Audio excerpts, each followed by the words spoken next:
All right, so I'll transition now into what I would consider to be the topic that a lot of people, well, I won't generalize to everybody, but some people may be weary of getting into because the word power has a stigma to it. And a lot of times when you think, if I ask you the question, what do you think of when you think about politics and power in the workplace? What kinds of emotions does that elicit? I want to make sure we're differentiating between talking about government politics versus using political tactics as leaders to get what we need out of other people. That's the politics I'm talking about. It's a valid confusion, and I think a lot of the confusion comes from this mindset that we have of what politics is and how it is biased and how it's stigmatized in so many ways. And I too have onboarded those thoughts or emotions when you start thinking about politics. So let me ask again, has anybody does anybody know that politics exists? People are politicking in your workplace often, whether you know it or not. They're using political tactics to get what they want. Do you know that that exists? Or you see people possibly walking with a person who has power, a positional power, longer than they would be walking with a colleague or subordinate. They're smiling more often at the people in authority and they're ingratiating them. Ingratiating a person means that you are speaking highly of them in front of them. You're complimenting them often. You're kind of gooing over them. And you have almost a feeling, and this is a reality of leadership, especially with people with positional power, that when you get into their presence, sometimes your emotions can be elicited towards, I have to tell them good things, or I have to be nice to them because they're the president of the company or they're the leader of this particular organization. And that sometimes that kind of stuff happens naturally. And when that stuff does happen, there's inevitably in the underlying surface of that is a political ambition. So whether we know it or not, there are things happening often that are tactics, political tactics within leadership. And within, when I say within leadership, within organizations, within groups of people. Always. So I work with the special forces and I work with ex-Army Rangers and I work with Green Berets, and they are retired and they've been retired for a long time. But inevitably, when I get around them, I have an additional admiration for them. But the truth is, yes, they are veterans and they're heroes, and this is the fact. But the other truth is, they're just like me. You know, there's parts of them that they're just human beings. They don't want to be ingratiated. They want a friend sometimes more so than somebody looking at them and saying, "Well, tell me about your experience, in the Green Berets and what did you learn and what are your lessons?" And I'm using this as an example because I experience being in the presence of other, say, men or women who are influential, who I admire, who I seek something from them, whether it be what they know, what they have, what they do. I maybe want to do it. Maybe I want to do something with them. Maybe they're a customer and they have business that they can give me. And so there's an additional level of emotion in those relationships, in those conversations. And if I could try to summarize the nature of what we're going to talk about when we talk about power and politics and leadership, is how do we first acknowledge that this exists? I think that's important. And then how do we harness some of these emotions towards being constructive in our leadership journey versus being destructive in our leadership journey? And then also, how do we see it in other people? How can we know if somebody's trying to politic to get something out of us, and then we can be aware of that? And how do we tactfully, in a emotionally intelligent kind of way, do it so that we too can influence people towards a righteous mission? And just to be upfront and candid, power exists. It certainly exists. It's undeniable that it exists. But there are good things that power can do. There are bad things that power can do. But power is not the end all be all. It's not all about the attainment of power, power being formal power, informal power, because there's more than that. There's a moral grounding. And often when you talked about this with the ethical leadership and the moral leadership, it will be the ones who are steadfast in their morals and their ethics and are resilient and continue to persevere towards a mission that will gain the most power in the end, whether in this life or the next. Those are the types of people that inevitably have a legacy that lasts. So when we talk about power tonight, make sure we frame it from this. I want to try to encourage you to frame it from this positive light.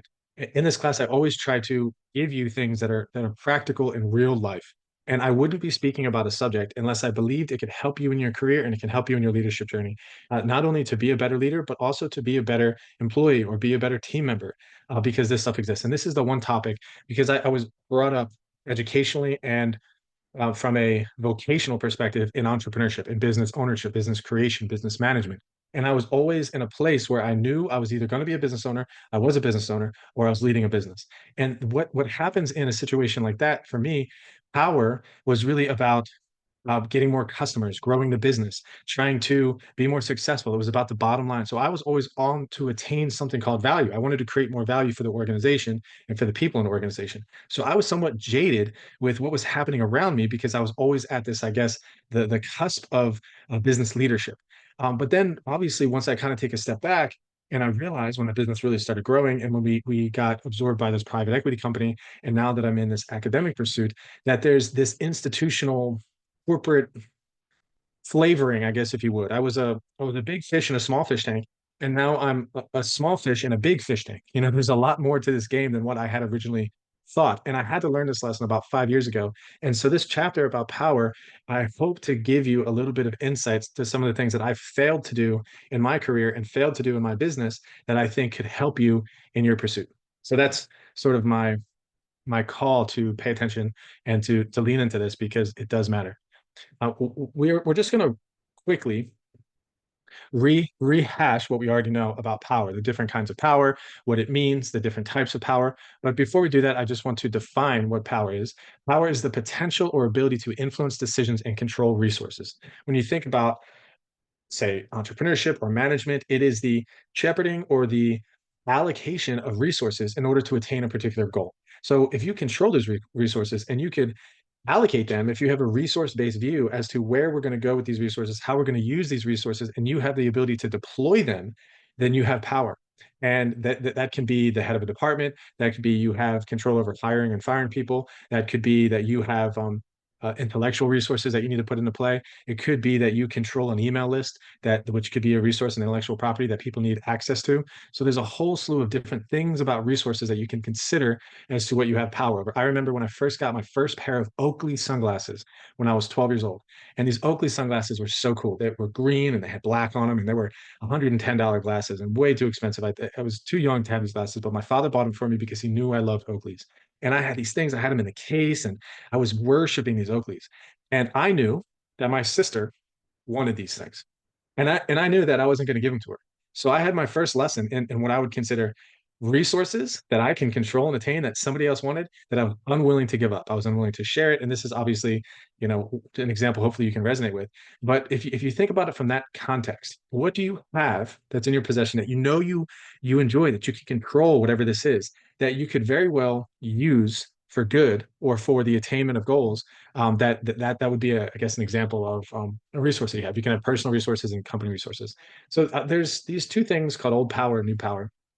I don't really love thinking about it this way, but old power, if you would consider this to be a good example, these are corporations where you have shareholders that own the majority of shares. These are resources like land and buildings that, let's just say that I have a neighborhood and there's 60 houses in the neighborhood, and one particular owner owns 5 houses. And they're sort of unwilling to sell their houses because they don't need to sell them. And they sort of want to hold on to them because they're thinking about possibly bringing their family in to live there one day. So these are resources that people don't really want to dispense with. They want to hold on to it because they're building generational wealth. And there's a company called SC Johnson, which is a lot of cleaning products. I'm sure you've heard of this company that is family owned, private business, and it's really really big.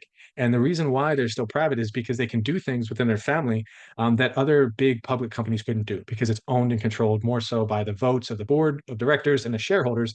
But the family says, no, no, we don't want other people to have influence over this company. We want to control it ourselves. That would be considered old power. I heard an interview actually yesterday of this lady who's the CEO of In-N-Out Burger. Has anybody heard of In-N-Out Burger? Yeah, Have in you Yeah, been to California one they have recently? them. I Yeah. have. Well, not recently, in February last year, but I have. Okay, so this family is also from the 1800s or something. I'm gonna say 1800, probably a little bit later than that. But it's a family business. A dad and an uncle had this potential, had this power in the company, and there was a little bit of jockeying between the brothers, where the one brother tried to get power from the other brother, and the other brother said no, no, and so this brother quit, and now both of these brothers ended up passing away, and now the daughter of the, I guess like the good brother, has now is the CEO of the company, and she has all the power. And she's using this power. If you know who this person is, if you guys Google her for a moment, and she's really using this power for good. She's a great influence on the community. She's a great influence on her employees. She's making a good quality product. She's sticking to what you would consider the old guard's way of doing business. And it's a beautiful story, but it's another example. What I'm trying to say is it's still old power. She's not sharing it in a sense because she's keeping it in the family. New power is created by many people, is open, it's participatory and peer driven. And it's an important process such as empowerment and shared leadership. So one example of say new power would be influencers on social media, being able to share knowledge, share what they know, share their experiences, and really create a following because it's new power and it's sort of power that's shared with other people. Sharing knowledge on social media is an example of new power. Power can be derived from many sources. So we're going to briefly go over some of these. You have the difference in position power and personal power. Position power is legitimate power through a position within a company. It's a title of sorts. Reward power is your ability to actually give people cash if they do something well. It's to promote them. It's to give them something that they want. Defined as the authority to reward employees for compliance. Coercive power, which sometimes is needed, but usually is not a power that you want to have. And certainly people that use coercive power, it's the power to punish for non-compliance. If you use that excessively, a lot of times people end up ousting that leader because they're coercive and eventually that leader loses power and they're the ones that get kicked out of the pack. So those are the position power, and then personal power, which is certainly my favorite, is expert power, referent power. Expert power is really I know a lot about a subject, I can speak about a subject, I can teach about a subject. I'm a data analyst, I'm a doctor, I have knowledge that you need to know, and I can give you that. But there's a certain if you think about a doctor and a patient, that kind of relationship it's a power imbalance tremendously. The doctor is healthy and is educated and knows physiology and biology and is looking at you and is trying to help you because you have symptoms and you're sick. So if you think the doctor has a lot of power in that relationship, the patient is sick, the patient doesn't know, and the patient needs help. So if you think about the patient versus the doctor, there's a power imbalance, but it's not a position power imbalance to a sense because you can just walk out of the doctor's office anytime you want to go see another doctor, but it's a personal power. It's an expert power. And of course, referent power is the ability to influence others through charisma. It's the personality, it's the networking skills, it's the ability for you to conversate, use communication to get people to do the things that you want them to do. You're likable. That's referent power. And of course, you have power stemming from ownership and power stemming from dependencies. This is an interesting one to explore because this is think about it this way. If you have somebody in your life that you know needs you for something because you provide them with food or you provide them with money or you provide them with allowing them to use your car or maybe you loan them things often and you know that they sort of need you, they have a dependence perspective on you. They're depending something according to dependence perspective. People acquire power when others are dependent on them for things of value. And so one can be dependent on somebody else, but one can also acknowledge that somebody else is dependent on them. And it's obvious to both parties. It should be obvious to the person that's providing the dependence that this person needs my help. Now, what you do with that dependence, this is where the ethical moral dilemma kind of comes into play too, because we have to realize that are you actually hurting them by giving them these things often? Are you, what is it called, enabling them? That's not a good thing. Or are you righteously giving them certain things so that they can move along in their career and they can be goal oriented and they can take on some sort of ownership position themselves? And think about it. Do you want, if you or were a business owner, say you had 100 employees, and you one day want to retire? Of course, you want to retire. So you need somebody within that organization, hopefully a couple of people, to step up and have a desire to succeed you, to take over the business, to run the business on your behalf, or a son or a daughter or wife or somebody. So if you're cynical about the people that are dependent on you, nobody's going to want to succeed you. They're all going to quit, or they're all that transition is not going to go right. But if you righteously understand that these people can't be dependent on me forever, my father would always say that I'm going to get hit by a bus. He said to us, he said, I'm going to get hit by a bus and you need to know this. He said, if I die tomorrow, I know it sounds morbid, but this was the way in which he led, which I thought was good. You're going to have this conversation. So he would always and often, not only from my position, but from other people's positions, said, I want you to have the conversation. I want you to pick up the phone. I want you to write the proposal. I want you to make the sales call because he didn't want people to be dependent on his leadership all the time. So this is where we can see this power stemming from ownership versus his power stemming from dependence. They're two different sources of power. Power derived from capitalizing on opportunity. This is more of an entrepreneurial thing. And sometimes it's not just about how good you are at what you do. There's a great book called Outliers by Malcolm Gladwell that talks about these. generational situations that come up in time. And he was talking about Bill Gates and how Bill Gates had this great opportunity to be programming on a supercomputer in college. And it was right around the age where computers became more prevalent. And if he wasn't born when he was born, he would have never been able to capitalize on building a company like Microsoft. So he capitalized on an opportunity that may not be an opportunity that you and I can capitalize on today, but he was in the right place at the right time with the right people.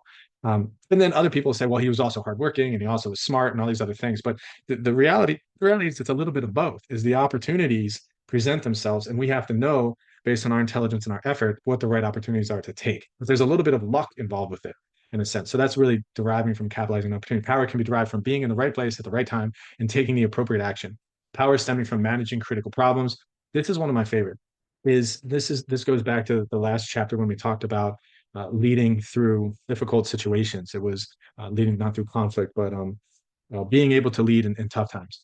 And this is when people step up in these tough times, and you can take this contingency theory that we learned about, and you can apply some of these leadership tactics. And so this kind of power suggests that these people, you, units best able to cope with the firm's critical problems and uncertainties acquire relatively large amounts of power. So you have a tech team, a team that is in helps with your storage files, and they help with your computers, and they help with your cell phones, and they make sure that your technology is working appropriately.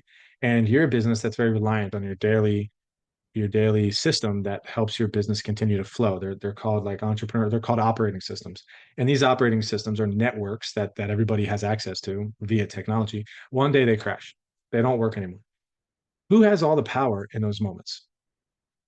The tech team, the people who have the ability to come in and solve that problem. They're so important. And the person that's leading that tech team, if they were able to step up, onboard these issues, come up with solutions, fix the problem, and do it in a way that was professional and helpful, wow, that person has a ton of power. And wow, you're going to be thankful for them forever.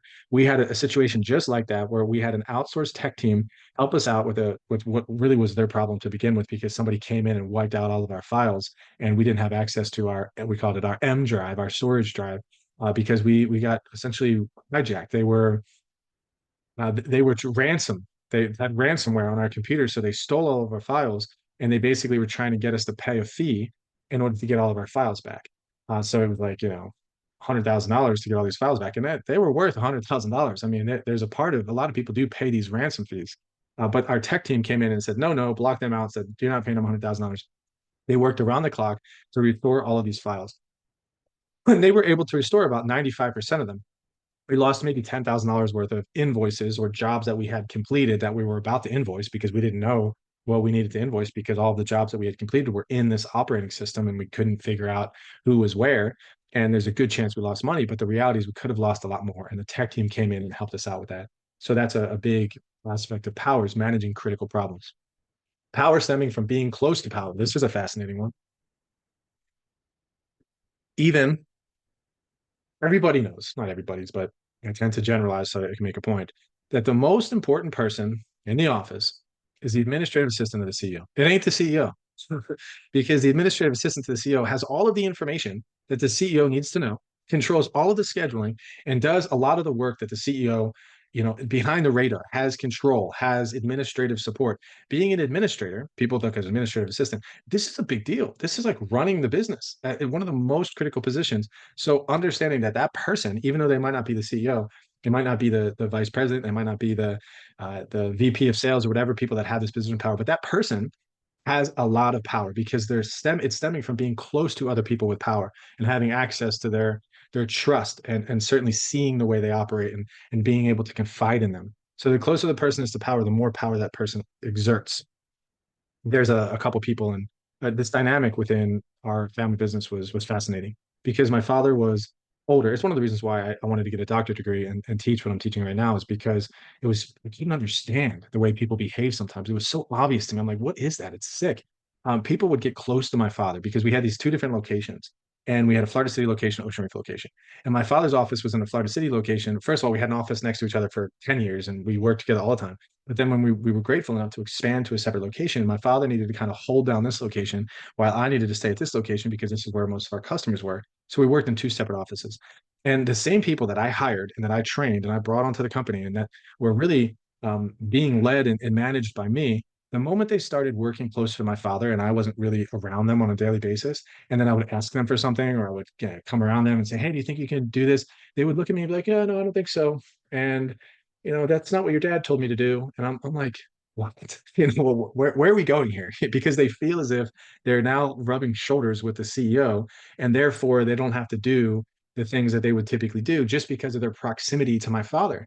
And this happened all the time. And obviously, I would go to my dad and I'd be like, what's going on here? And he'd be like, I know, like, he needs to do that. You're right. Why don't you get him to do it? And I'd say, well, he's telling me that you're saying that he's not supposed to do it. And it's like, I don't know where he's getting that from. So they would play these games.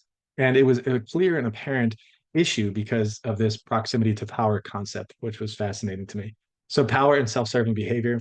This is, I think, the problem when I brought up that question about why power in politics kind of gets a bad rap is the problem is that power can be directed more towards self than serving the organization.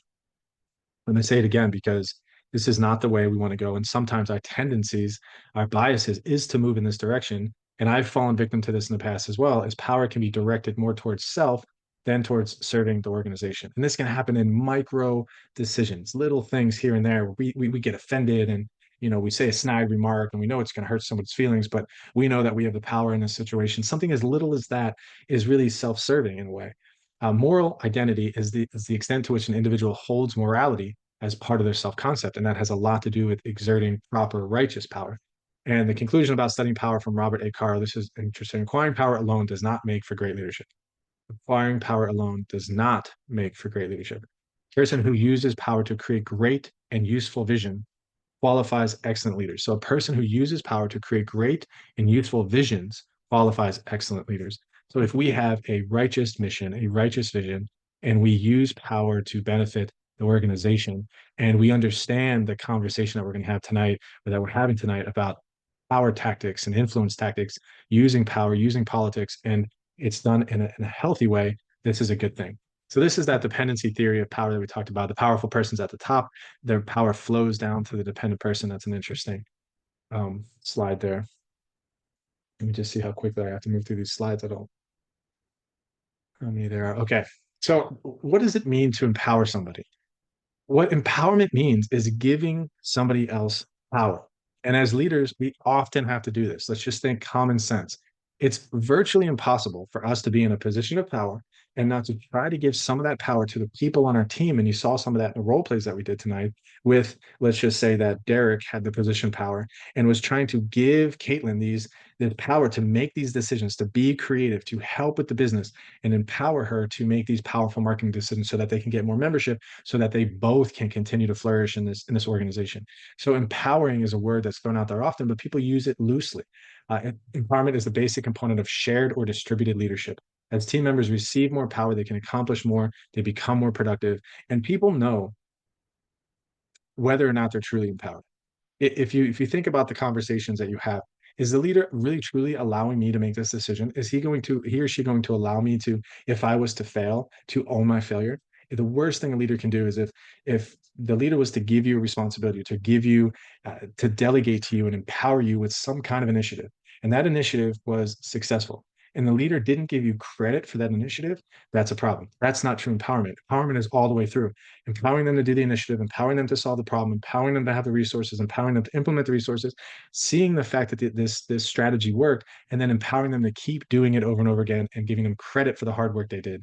Sometimes people in positions of power are worried that other people are going to rise up when they're empowered, and that they're going to be more competent and more confident, competent, and successful in their careers than the leader.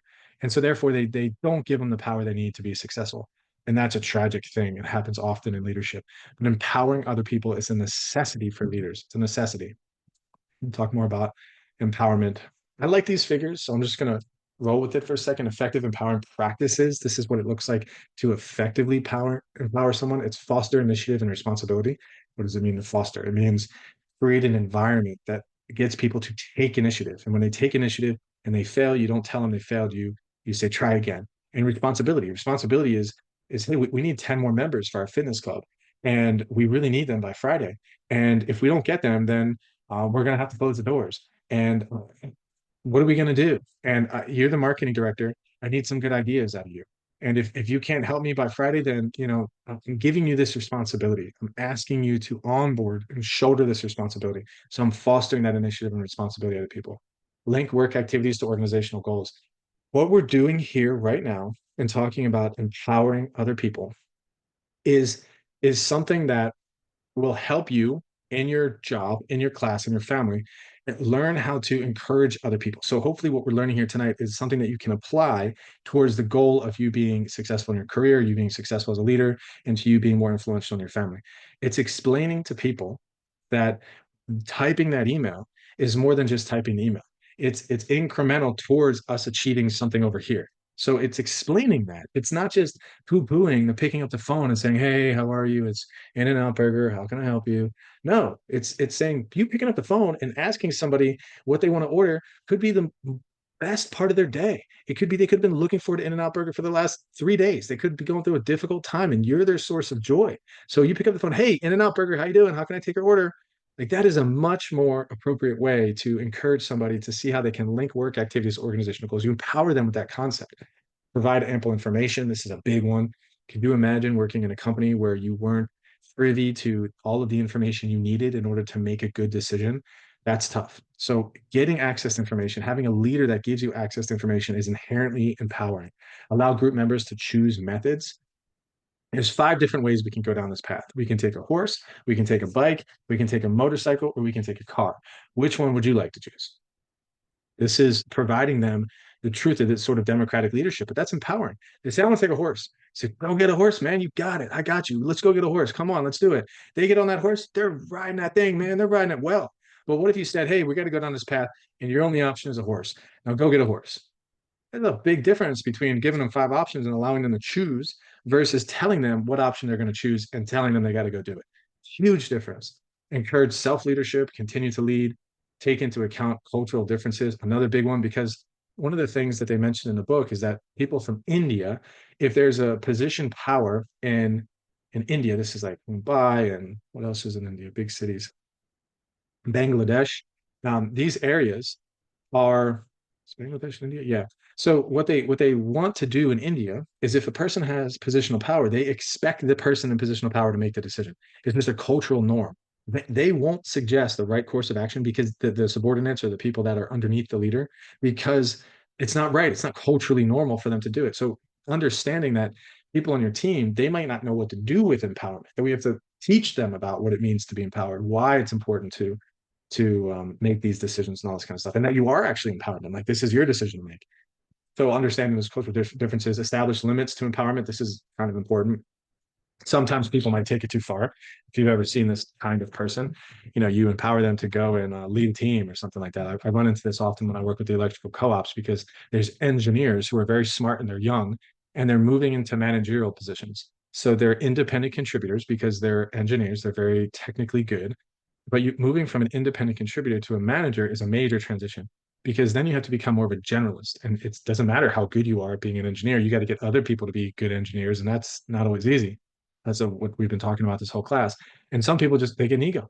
They're like, "Oh, I'm the boss. I'm empowered. I can fire you." So next thing you know, you just empowered some engineer to lead 5 people. And a week later, the 5 people that this person's leading come to you and say, "Listen, I can't deal with this guy. He's yelling at us, telling us what to do. He's trying to get us, telling him he needs us to go get coffee, and he threatened to fire me yesterday, and I don't know what the deal is with this guy." So you're empowering him too much. He doesn't have any limits on his empowerment. He's going nuts. It's a tyrant, and we got to make sure that we curtail some of that flavor when we empower people too, if we notice it. Practice an optimal amount of empowerment. All good. And what does it create? Creates an effective empowerment, which is meaning for work, competence, which is huge, self-efficacy. We talked about that. It gets people to feel competent in doing their job. They're self-efficacious. I know that I can put my shoes on in the morning because I've done it 100 times. And if you want to challenge me on that, watch me. Put them on a time. I'm really good at it. It's self-efficacy with how you talk to people, how you present, how you put together PowerPoints, how you do your work. You can be self-efficacious in there. And when you empower people, it gets them to be self-efficacious. Self-determination, it's impactful, and there's an internal organizational commitment when you empower people properly. So you can see why even spending a lot of time on this page as we transition from what is power, and then as leaders, not only do we know that we have it, we need to realize that we need to give it away just as much as we possess it. That empowering other people is really our duty, but doing it properly is really important. Sometimes. All right, so we have 10 more minutes. I'm going to see if I can bring you to what I would consider to be more practical, um, as I guess using politics because we're moving away from power, and because that I think is going to be but I just want to say this one thing. There's a difference between delegation and empowerment. Delegation is when you give a person a task to do, and it's not empowerment. Delegation is, hey, we need this mouse cleaned up, and you need to make sure it works right. And can you do that for me? And you say, okay, thank you, I'll do that for you. You just delegated the cleaning and inspection of this mouse over to somebody else. And leaders have to do that. They're delegating tasks. Empowering somebody is saying, hey, we want our technology to work right. And here's a budget of how much you have to build a technology department initiative. And we just need to make sure everything's working great. And I trust you to have inspections, and I trust you that you're going to buy quality equipment. And here's a little bit of a write-up on to what I expect and some of the goals that we should have for this initiative. And go do it. I believe in you. Take care of it. And next thing you know, they're running around inspecting mouses like this and cleaning them and buying right ones on their own because you've empowered them. It's the difference in empowerment and delegation. Leaders have to do both. All right, organizational politics. So I listened to a podcast today by Harvard Business Review.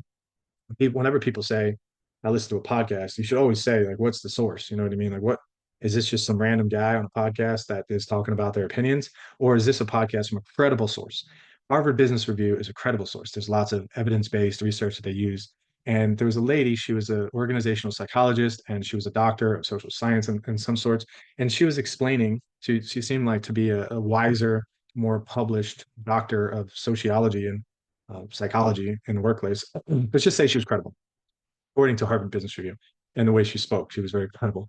And there was a younger lady who worked for a management consulting firm, and they had this dialogue with one another.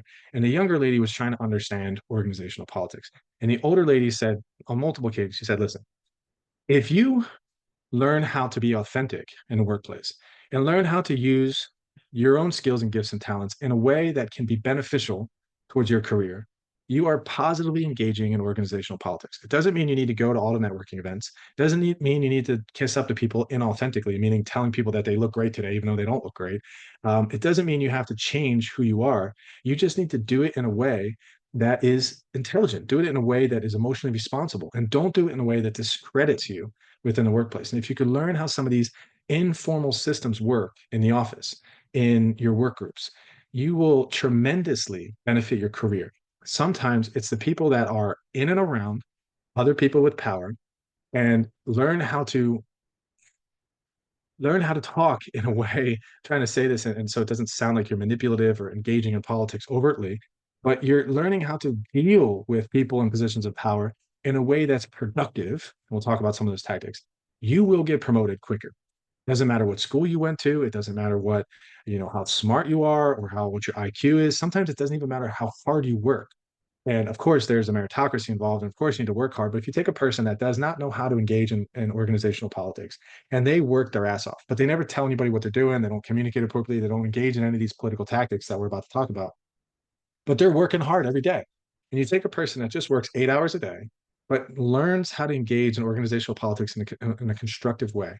The latter, this person that learns how to engage in organizational politics, will get promoted sooner than this person who works over here. This is what the science is tending to say. And this is why the conversation about organizational politics and social systems and human systems matters, because informal approaches to gaining power through means other than merit or luck is a real thing. Politics are played to achieve power, either directly or indirectly. Leaders need political skill to build alliances and gain resources, these coalitions. Leader political support, political acts and influential behaviors performed by leadership to provide followers with valuable resources to advance individual, group, or organizational objectives. That's leaders engaging in politics. All right, the second bullet point is interesting. Subjective standards of performance. People often resort to organizational politics because they do not believe that the organization has an objective and fair way of judging their performance and suitability for promotion. Being in a position of leadership for a long time, there's a lot of things that we can do to measure people's performance. And there's a lot of ways in which we can essentially look at them as a unit of production, a person. But there's a lot of soft skills that sometimes overshadow those performance skills. If I walked into work and somebody was just sitting at their desk in the morning, smiling and saying, "Good morning, Claude. How are you doing today?" I said, "Good morning." And they were there early. They were there first. And they were doing nothing at their desk. Nothing. Absolutely nothing. They were sitting right before I walked in, they were chit-chatting with their buddy. Just the fact that they're there early and the fact that they'd say hello and the fact that they have a positive attitude subjectively in my mind makes me think that they're doing a job. They're doing a good role. And I don't know whether or not they made 10 phone calls today or one phone call today. So obviously the subjective things come into play. And I'm just, again, I'm using that as the situations we're all human. Yeah, it's good to have these measurement tactics, but these non-objective factors still play a role in the way we evaluate the people around us. Environmental uncertainty and turbulence, when people operate in an unstable and unpredictable environment, they have more of a tendency to engage in organizational politics when there's uncertainty and ambiguity. Factors contributing to organizational politics: emotional insecurity. Some people resort to political maneuvers to ingratiate themselves with superiors because they lack confidence in their own talents and skills. So somebody is in a position that maybe they feel insecure with, and maybe they're not capable of performing at a high level in this particular position. So in order to compensate for that, like they're not really not that good at this, they get a cookie or a piece of cake for their boss every day, or they write notes to the boss. Hey, oh, thank you so much for your leadership and all this kind of stuff. I know when you think about it that way, if I just told you that this person is maybe not as competent, do you think the boss really cares that much? I mean, are bosses that good at being objective where they still get a cake, they still get a smile, they still get a little thank you letter? It sort of overshadows a little bit of that incompetence. And I'm not, if it's a drastic incompetence, then hey, it's one thing. But just like I said about the person smiling in the morning, these kinds of behaviors do influence people's opinions of us in the office environment. The downside to this, and this is a bad thing, and emotional insecurity is not a good thing either. Machiavellian tendencies, this is where this guy, there's a Tupac song, because Machiavellian is Illuminati, alter your body, blows like a 12 gauge shotty. Come with me. Hail Mary. Yeah, it's a good song, but I was young when I first listened to it. But whenever I think of Machiavellian, that's the song I think of. But Machiavellian, it was a political leader or a ruthless leader in some sorts. He was a historical figure, not just a guy that I think it was Tupac Shakur's, boss or something like that. But anyways, they're manipulative. They use tactics and maneuvers and manipulation to get power for evil, for bad. It's not a good way to act. Some people engage in political behavior because they want to manipulate others, sometimes for their own personal advantage. When somebody's acting Machiavellian, that's usually not a good thing. But again, sometimes a tendency is to have some of that evil tendency in us. And we do act Machiavellian. So we have to be aware of that. And we also have to be aware when other people do it to us. People that are stealing from us, people that have bad intentions, they could very well treat you like a king or a queen for about a week. And that eighth day, you're nothing to them. You gave them what they wanted. You gave them the introduction. You gave them a promotion. You gave them the money, whatever it was, and they're done. They don't need you anymore because they used you in a Machiavellian way to ingratiate you, to manipulate you, to make you feel like you're a king and queen, and then they wash their hands with you and they're out of there. This is bad politics. Again, I think there was this movie, House of Cards. I believe I played a clip in that where, and this was happening often. Encouraging admiration for subordinates, managers, as well as others. Okay, let me see if I can get to some of these. There's not enough time. I'm going to try to cover this in the Wednesday class, and I'll just say a couple of them right now so that we can. Oh, we're going to have to finish this because there's too much to this. I feel like this is important for us to finish. That's frustrating. Okay, so here are some political tactics and strategies. Organizational politics required to improve prospects for a successful career. So engaging in politics helps. To make effective use of organizational politics, leaders must be aware of specific political tactics and strategies, which we're about to talk about. Leaders frequently need support for their programs and search for innovative types of political behaviors. So if you're a leader, you need people to believe in your marketing campaign in order for that marketing campaign to be successful. You can engage in political tactics to be influential in that endeavor. And that's a righteous influence because it's good for the organization. New tactics continue to emerge as the workplace becomes increasingly competitive. And also tactics. Okay, so I'll talk about what some students do for me. I'll give you some insight. When students email me just to check in, hey, professor, just want to let you know I enjoyed that assignment. Just want to check in. The class is going well so far. If you need me, I'm here for you. Like, think about that. Do you think that happens often? Not really. But when it happens, I notice. I'm like, wow, that's proactive and that's helpful. So the reason why I'm saying that is even on Zoom, even when I don't see you every day, even when we don't get to engage all the time, there's still little ways that people can engage in these tactics. And even with Zoom, like keeping your camera on, trying to participating in class, uh, just being in, like these are political tactics that make me see you.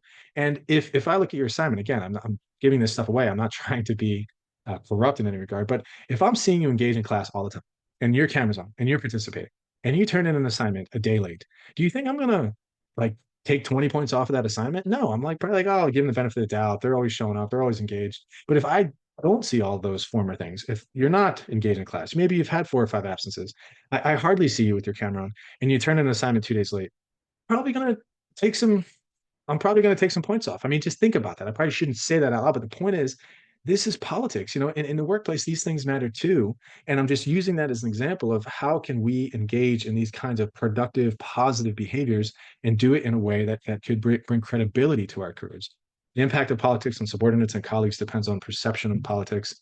It's important to understand that we can see whether or not and smart leaders can tell when people are engaging in politics, or that if you're overly political and if you engage too much in political tactics and people sense that, it just becomes you become that person that it's just clear that when you come by my desk and you're asking me about my family, there's a pretty good chance you're going to ask me to do something for you right after you're done talking to me.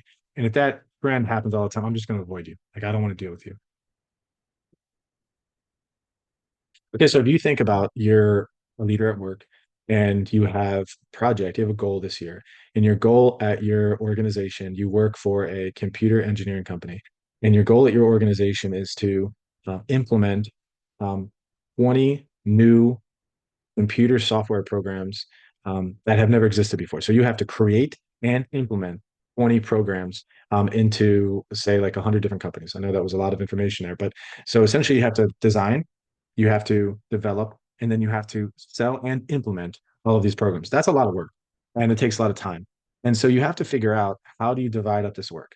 Divide up the work. You have your software developers and one trump over here. You have your critics, say like your software developing team that goes and tests it out and tries it. They're sort of like your pilot people, and then you have your salespeople who have to sell it. So there's 3 different lines of, say, research and development of this software.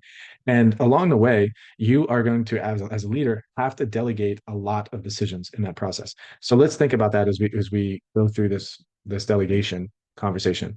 So without effective delegation, effective leadership and management cannot take place. So as a leader of each of these departments, you're going to have to get the people on your team to step up and do something. So without that kind of effective delegation, this whole project that we just explained, it doesn't work. The goal doesn't happen.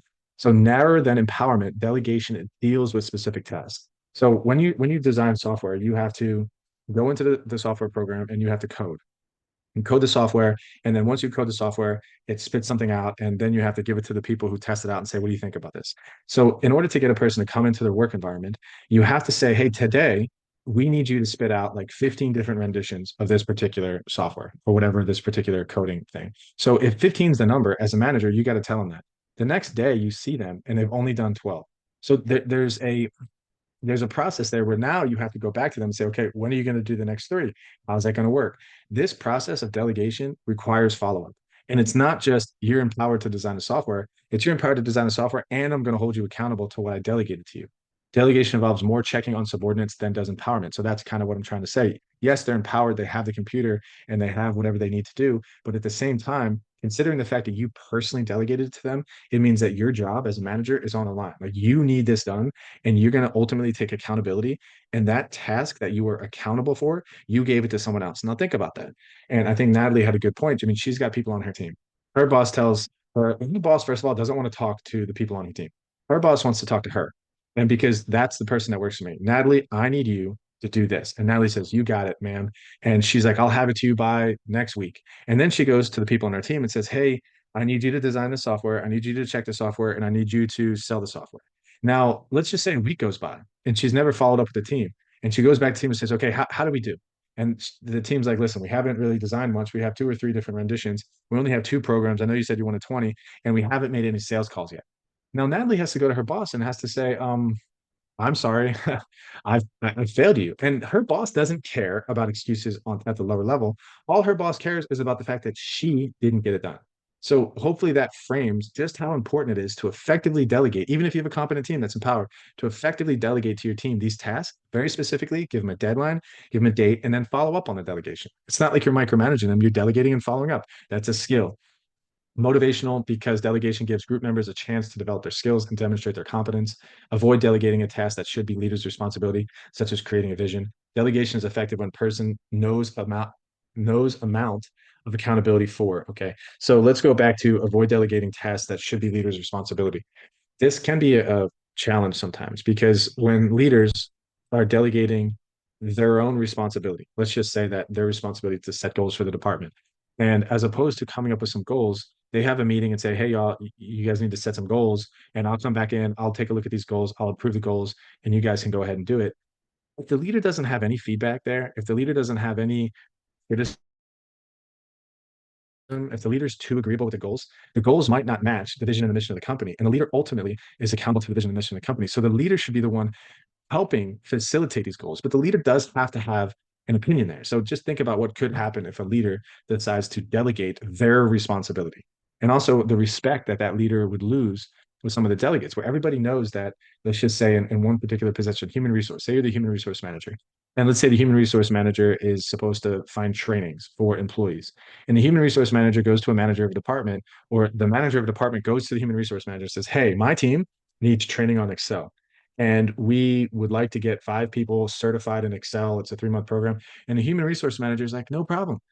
Why don't you go ahead and pick out a Excel training program? Here's the company credit card.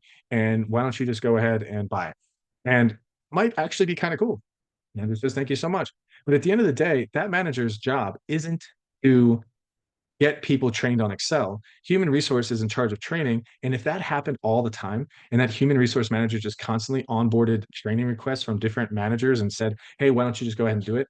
At the end of the day, if that coalition of managers came out and said, listen, the human resource manager is telling me to go order these trainings, eventually that's no longer the human resources manager's responsibility. They've just delegated their tasks and delegated their authority over that entire thing, which isn't always bad. But the reality is that then you're not responsible for it. And the other bad thing too is that you're going to get a training program that's good over here, a training program that's not so good over here, and a training program that really sucks over here, and you're not going to have any control over it, as opposed to using economies of scale and being able to order one training program from one department because you control all of these resources and making one decision. And when somebody comes to you, you say, of course, we have training programs for Excel. I'm in charge of the training, and here's the one we use, and give me the 5 employees' names, and I'll go ahead and sign them up. I mean, that would probably be a more understandable way to work with somebody without delegating too much of your responsibility. It's kind of a long story, but okay. So we're moving from delegation to organizational politics. And I know we touched on this last time, but we'll go maybe 15 minutes of politics, and then we'll take a break. Maybe 20 minutes. We'll take a break at 7:50. When we talk about leadership from now on, and when you talk about leadership, it's inherently associated with power. And politics has to do with ways to gain additional power through means other than merit or luck. And there are informal ways to do it. And I remember we talked about that last time. Politics are played to achieve power either directly or indirectly. Leaders need political skill to build alliances and gain resources. The next chapter that we're going to talk about after break is leadership tactics and influence. And a lot of it has to do with deploying certain things to get people to agree with them. So let's talk about coalitions. If you think about um, if you have a team of people, no, let's just say that you work in a big company and you're a middle manager, and you have senior vice presidents that are over you. Senior vice president manages 10 middle managers. Awesome. Senior vice president said, I'm sorry, we don't have raises in the budget this year for your team. I don't want to raise, like as a manager, I don't want to raise, but my team needs a raise. But in order to get raises approved for my team and also some of the teams of the people that are at my level, we need to get approval from the senior vice president. And the senior vice president is saying no to all 10 of you. But all 10 of you talk to one another. And all 10 of you know that if we can't get raises, that we're going to lose 20% of our workforce next year. So we, the 10 of us, could have a conversation, build a coalition, and approach the senior vice president again, explaining to the senior vice president that we have had conversations, that we also have some notes and some requests from some of the other managers. And we'd like to address the subject again with raises. And the reason why we're coming at you again is because we've built a coalition. We have not just me coming to you asking you for raises for my team, it's 10 of us coming to you and explaining not just we want raises, but if we don't get raises, here's what's going to happen. Here's some ways in which I believe that we can work harder to afford some of these raises. Here's some things that I think we can do in order to get those raises into the budget. Please, will you give us raises? It's a much more influential and powerful thing as a leader to see that there's a coalition requesting those raises as opposed to an individual. And to build that coalition, which, first of all, we're fighting a righteous fight. We're fighting so that our team gets raises. That's a good thing. Like, we want our team to make more money. And if we want our team to make more money and our senior vice president says no, and then we go and build a coalition and approach our senior vice president again, that's leadership. That's leading up. That's growing in influence because you're capable of galvanizing other people around a cause, a righteous cause. So those kinds of things happen often within organization, and leaders need political skill to build alliances and gain resources. Perfect example there. Has anybody ever done something like that before? Built a coalition to try to influence an endeavor?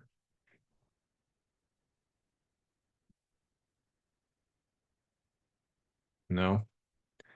I No, I don't. Oh, but I bet some of you have, and hopefully now that you understand it, I so if you and your friends are thinking about, you're planning the weekend, and let's say there's five of you, and you're planning on doing something on Saturday, and you're talking to each other via text. It's not a group chat, but you're talking to one person, another person talking to another person, and you really want to go see Moana 2 because Moana 2 is the coolest movie, and you want to see it. I know it's probably a bad example, but that's the movie that came to mind. I'm sure you can understand why. And your friends, there's a couple of friends who just, they're indifferent. And they're like, Moana 2, not really a fan, but whatever. I don't have any other ideas. And so you call your friend on the phone, but listen, Moana 2 is the jam. I'm telling you, it's the movie. You got to go watch it. I heard great reviews. Your friend's like, okay, cool, I'm on board. You call your other friend and you're like, listen, I know that you want to see Lion King, but Moana 2 is the cooler movie out right now. And they're like, okay, fine. I did want to see the Lion King, but I think I can see that next week with somebody else. So I'm down with Moana 2. And the three of you approach now the conversation a little bit differently. That's building a coalition. So you're trying to get people to do what you want to do on the weekend. You want to go to South Beach for the day. Somebody else wants to go for a boat ride. How you then interact when you have conflicting goals, boat ride, South Beach. You're pro South Beach, they're pro boat ride. How you try to convince your friend that a boat ride isn't a good idea. It's kind of funny because, and it's a good example because you could manipulate the heck out of them, or you could use leadership tactics to convince them that a boat ride's not a good idea and that we should go to the beach. You could say, well, have you checked the weather? Oh, yeah, the weather's good. No, have you taken a look at the wind? Oh, you're right. The wind factor is pretty tough. You say, hey, well, there's going to be lots of waves on that, but how big's the boat? Well, it's only a 22-foot boat. So you want to go out and, 30-mile-per-hour wind on a 22-foot boat? And they're like, I guess you're right. So maybe we can go on the boat next weekend. Why don't we go to South Beach this weekend? Everything I just did there, even though subtly, all those questions, change your question, change your life, was truly trying to fight for my decision. And of course, the other part of it too is you can then now you're in a position to negotiate. And this is so fun because it happens all the time. And so you want to go on the boat. Oh, sorry, you want to go to the beach. They want to go to the boat. That's fine. You can say, listen, I really don't want to go on the boat ride this weekend. It's going to be windy, but hey, go on a boat ride with you this weekend and we're going to have a great time. And if you don't mind, I'm going to bring my brother with me too. So I'll go on a boat ride with you. So I get my brother to go on a boat ride and I'm going on a boat ride. But before you commit to it, you say, only if next weekend we go to the beach. And at the time, they're like, they don't really like the beach. But considering the fact that at that time you gave them what they wanted, so you're playing a little politic game.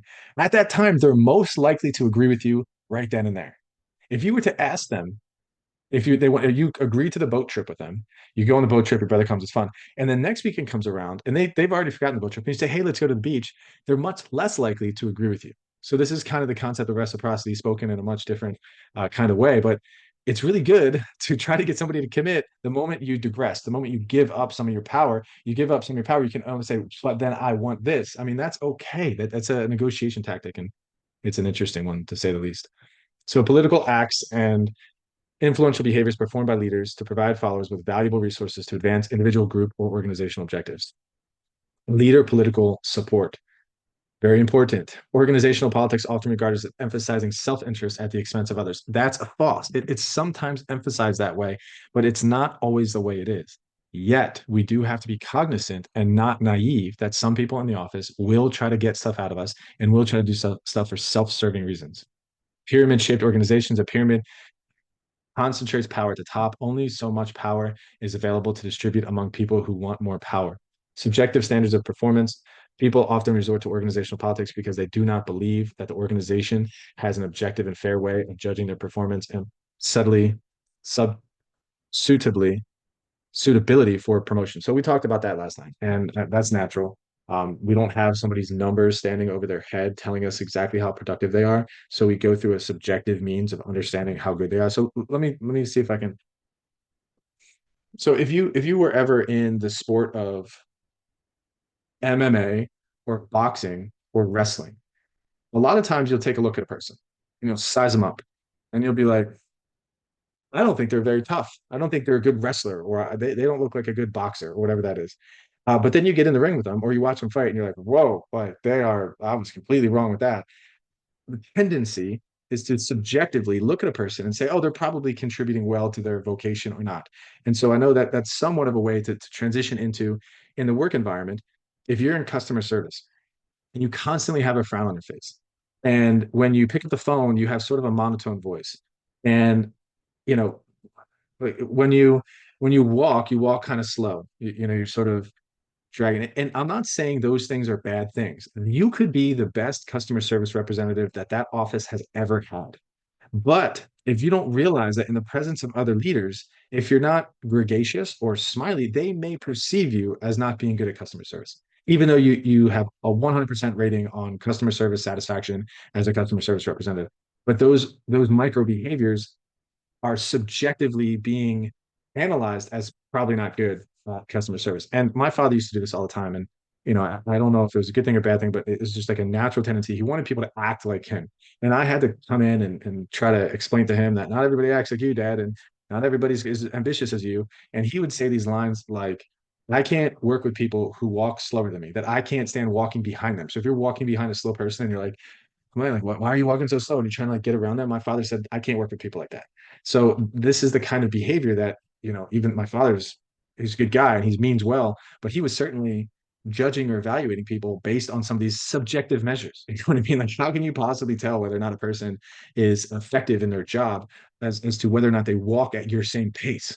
But when you're really busy and when you got a lot of stuff going on, you use some of these subjective measures to evaluate other people. I mean, somewhat natural. You do have objective measures for people. So there's like performance metrics and then there's behavioral metrics. So performance is like, hey, you've made 10 phone calls today. And behavioral, just as important as performance is behavioral, like how you get along with people, how are your social emotional skills? How are you gravitating and assimilating towards our work culture? Like these are kind of behavioral performance metrics. Which do you think is more important? The objective performance metrics or the behavioral performance metrics? So performance metrics would be sales numbers or revenue, productivity, efficiency, customer satisfaction ratings, goal achievement, return on investment. These are basically the metrics focused on the results and outputs, which are all good. But if you're in an organization that's all about performance metrics and not anything about the second topic, which is behavioral metrics to performance, which include communication skills, collaboration, problem solving, leadership behaviors, how well leaders motivate, inspire, and guide their teams, adaptability, engagement, and attitude. I mean, think about that. I don't know. I mean, again, that's why I ask is would you prefer to work on a team or to lead people that are strictly performance based or people that are focused on those behavioral outcomes as well? This is the dilemma, right? This is the tension. You're a great person, you're a great communicator, you have a good attitude, but you're not performing the goals that we need you to perform. That's a problem. One of the things that comes to mind is my experience in life and business has usually been in small and medium sized companies. And in small and medium sized companies, and we'll talk about it in the second half of class tonight, I saw the meaning of my work because I saw why I had to do it, because I could see the immediate impact. In these big companies, when there's a hierarchy and there's bureaucratic nature and they're so big that it's almost like a good person like you could very well, if they don't have the right if they're okay, if they're not okay with somebody else taking their ideas and they want a raise, but they won't give them a raise, and they threaten to say, listen, I have to go on, I have to go work for another company doing treatment like this. They say, okay, see you later. It doesn't make a difference to them because it's like a penny thrown into an ocean compared to a basketball dropped into a bathtub. Like people come a dime a dozen. And with big companies, this is more the reason why these political skills matter.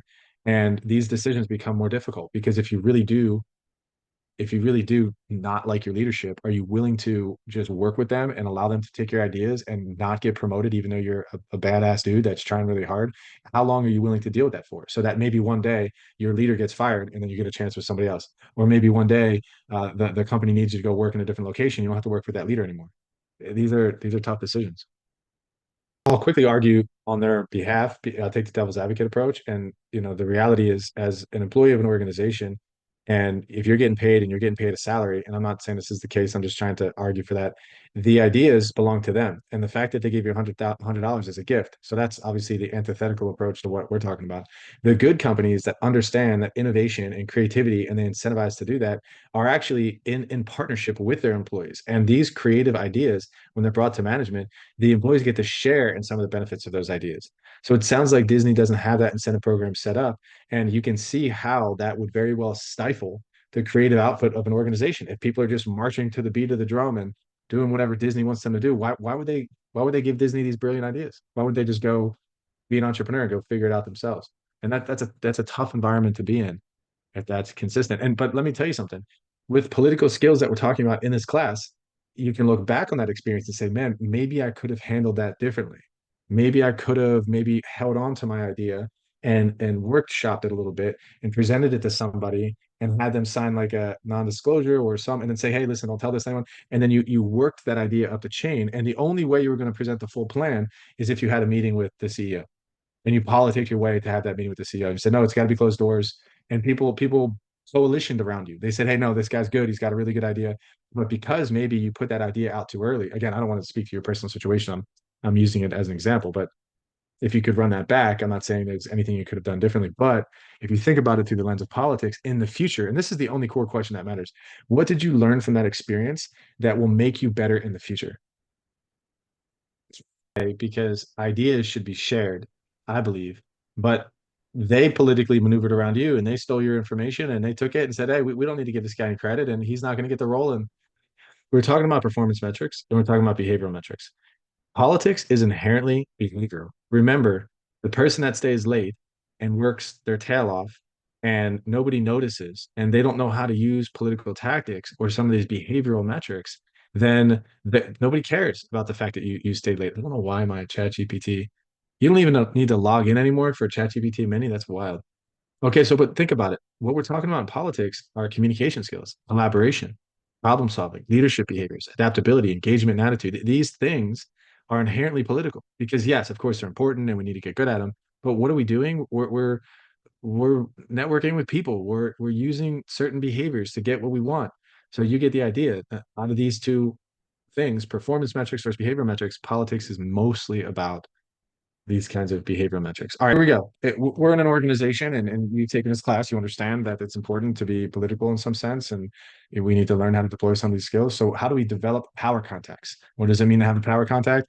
I had a presentation today, and the guy that presented was CEO of a company called Synergistic AI. And we had 120 students at the Homestead campus from 3 different classes come in, and I had my chair and some of the people on my team also come, and I essentially just introduced my friend who I would consider a power contact, especially with the day and age with artificial intelligence. He had a kick butt presentation. And I think he did a great job explaining to the students about what he does, why he does it, and why it's important for them to utilize these AI agents in their everyday life. And he's a power contact. He's a person I called on to say, hey, we got this initiative at Miami-Dade College. I'd really like you to come in. And he said, hey, Claude, you've done some good stuff for me in the past. And yes, I'd be happy to do it. So those kinds of people that you can call in strategically foster those relationships are important. I got another contact I've told you about in the past is this guy Guido Trinidad who owns this CrossFit gym called Peak, and he also was the owner and founder of Wadapalooza for a really long time. He's also a power contact. When I think about fitness and I think about people who are trying to get into the fitness industry, and these people are great and they want to be gym owners, I introduce him to Guido. Guido's been a friend of mine. I was a member at his gym for a long time. I've helped him. I know his family. I've been over his house on multiple occasions, and that to me is somebody looks to me like, hey, can you introduce me to Guido? I just got a text message request today, and unfortunately, I haven't been fostering my contact in Guido. He invited me out to breakfast like a month ago, and I said no. So now I feel bad because now I'm trying to use his platform to introduce him to one of my friends, and I turned him down for breakfast. So that those are just examples of developing power contacts, having a compelling vision. Okay, so when you look at me, you see maybe a professor at my media college, this guy, he kind of talks about stuff. But the truth is, my vision is to be one of the most engaging, compelling, and creative professors that Miami-Dade College has ever seen, specifically in the subjects of leadership and management innovation. If I said that over and over again, and I displayed that, and I cared about that, I'm not just another professor at Miami-Dade College. You're that guy, you're that professor, and it's important for you to do that too. If you have a compelling vision for your career, for your position, and you can repeat that with some of your friends and family, it makes you a little bit more zestful when people want to come around and talk to you. Control vital information. We just talked about that. Gosh, thank you so much, Keone, for your example. Keone was in possession of vital information that is currently being deployed right now. And my wife was at Universal last night, Keone, so she literally was walking around that place. And she probably experienced, oddly enough, some of your creative thought.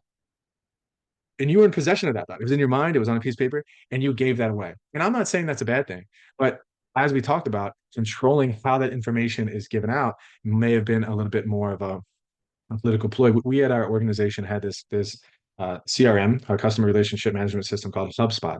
And in HubSpot, we had not just our customer information, we had all of our customer information. When they called, what they called about, who serviced the call, how long they've owned the house for, whether or not they're a homeowner, or a property manager, a developer. The more information we had about our customer, if anyone's messed with a CRM system, the better it is we could talk to them and market to them and sell to them. We knew what kind of services they had. We knew what kind of services they didn't have. We knew when we tried to send them an email to get them to sign up for a service, whether or not they clicked on the email. So we're building this information out to just work with our customers. The people that were in that had access to this, you better believe we controlled their access to it. So we had like super users, which I can see all the companies, all the information. I could export data. But then of course we had some of the users that maybe weren't owners of the company. They didn't have the level of status to have access to that information. So controlling that information is really important because if someone just downloads that whole list and all that information goes and uploads it to some other pool company or sells it to a competitor, that's a problem. And that internally happens too. Controlling vital information. Do what the political environment demands. Okay, so this is another thing. Is sort of if you want to have this entrepreneurial mindset and go out there and a disagreeable kind of person. And I know the dress code around here is you're supposed to wear a collared shirt and you're supposed to shave and have appropriately groomed facial hair. And I'm a rebel. I don't do that. I'm going to wear jeans and I'm going to wear t-shirts to work and I'm going to grow my facial hair and I'm not going to even shower. That's a problem. And that might be really cool in Silicon Valley, and that might be really cool in certain kinds of companies where they don't really care about that kind of environmental culture. But within certain organizations, it's probably good for you to just conform to the dress code. In a sense, I'm an entrepreneur by nature, and so I'm all about not conforming. Don't get me wrong, and I'm not saying just follow the way it's done, but think about the advantages of just for a little while as you drum up your contacts and maybe put some money in your bank before you start acting crazy, before you start growing out your beard. Just kind of follow the pragmatic way that the company operates, and then elevate yourself to a position and say, hey, I'm not sure I agree with the dress code. For some of the women, I apologize. The beard example and the polos, this is my reference point. So for you, it might be different. Maybe you're supposed to wear your hair a certain way, or maybe you're not supposed to have midriffs, or there's some other dress code requirements that I'm really not aware of. Remember that everyone expects to be paid back. So if somebody, all right, I had a guy come to me and he wanted my mother-in-law to come and speak at an event. And he's a really nice guy. And I did introduce him to my mother-in-law, and I'm hopefully going to get my mother-in-law to speak at the event. And I hope that my mother-in-law goes. A month from now, I think this guy's really cool. If I went to him and said, hey, I'm actually hosting an event, it's very similar. Do you know anyone that could come and speak with me? There's a high likelihood that he's going to say yes. So this is me saying, I did something for you, so would you mind doing something for me? That's not a bad thing. It happens all the time. Be politically correct, avoid terms that offend people. I think that's important. Sometimes people can be just naive and maybe they just don't know.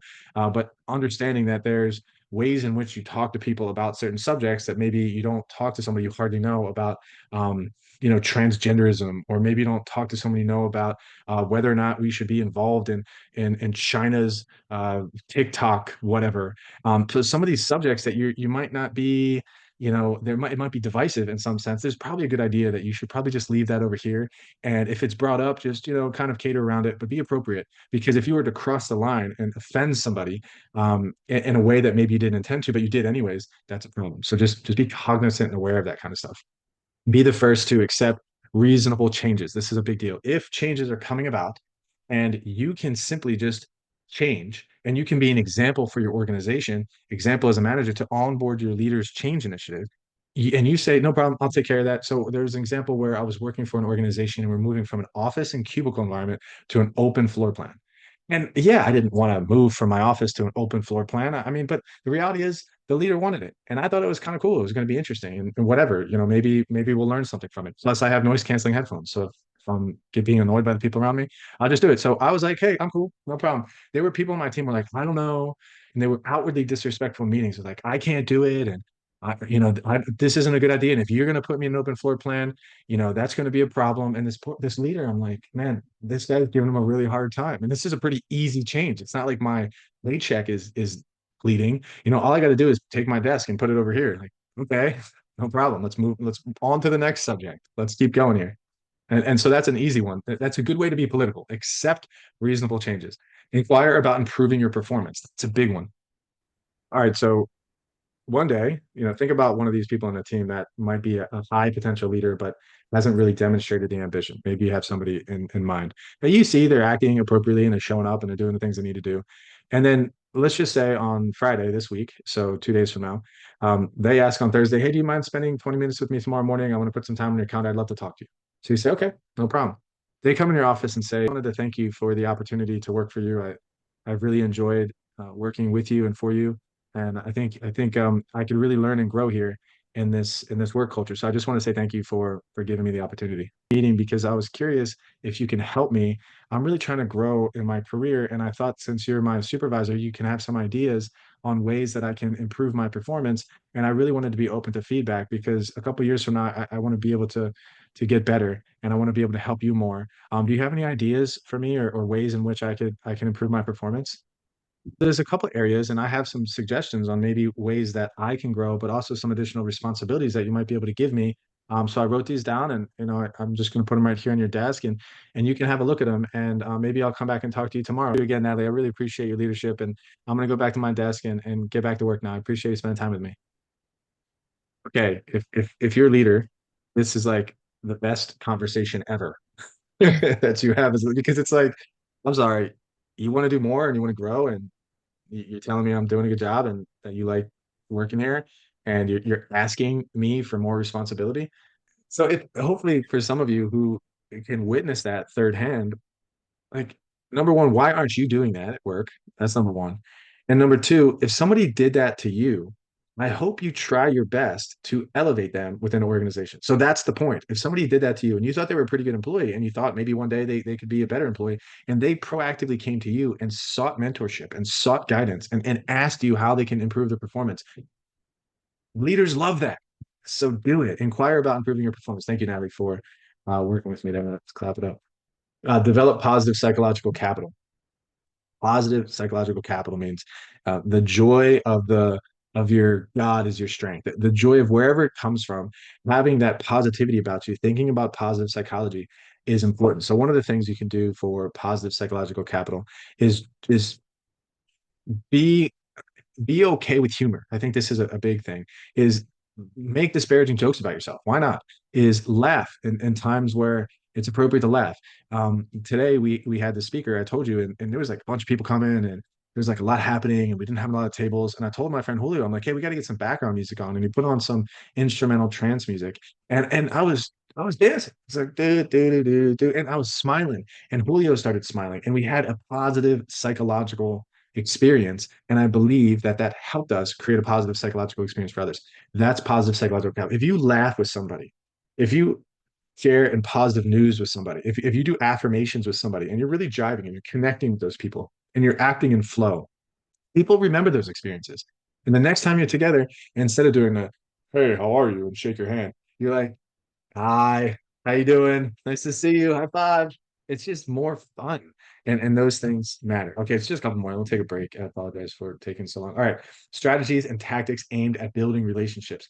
Display loyalty. Are you telling the people that you work for that you are loyal to them? Are you telling them that you care about what they're doing? That if somebody offered you a job for $2 more an hour, they know for sure that you're not going to take it, or that you would go to them and say, hey, listen, these people offered me a job for $2 an hour. I don't want to take it, but it would be nice to make some more money. I wouldn't agree. I wouldn't necessarily recommend you go to your supervisor with that kind of ultimatum, but they need to know that you're committed and you're not going to leave them for $2 an hour because that's not loyal. They need to know that. Adapt to your boss's communication style. This is a big deal. One of the cool things about this book, what got you here won't get you there, is one of the things that they do is they bring in these high impact leaders. And the high impact leaders work with this coach called Marshall Goldsmith. And Marshall Goldsmith says the only way he does his coaching is if the person that is being coached agrees to every single thing that he's asked to do. There's no, oh, I'll do this, but I won't do that. And they have to do it. If they don't want to do it, or Marshall Goldsmith senses that they're not doing it, he fires them as a client.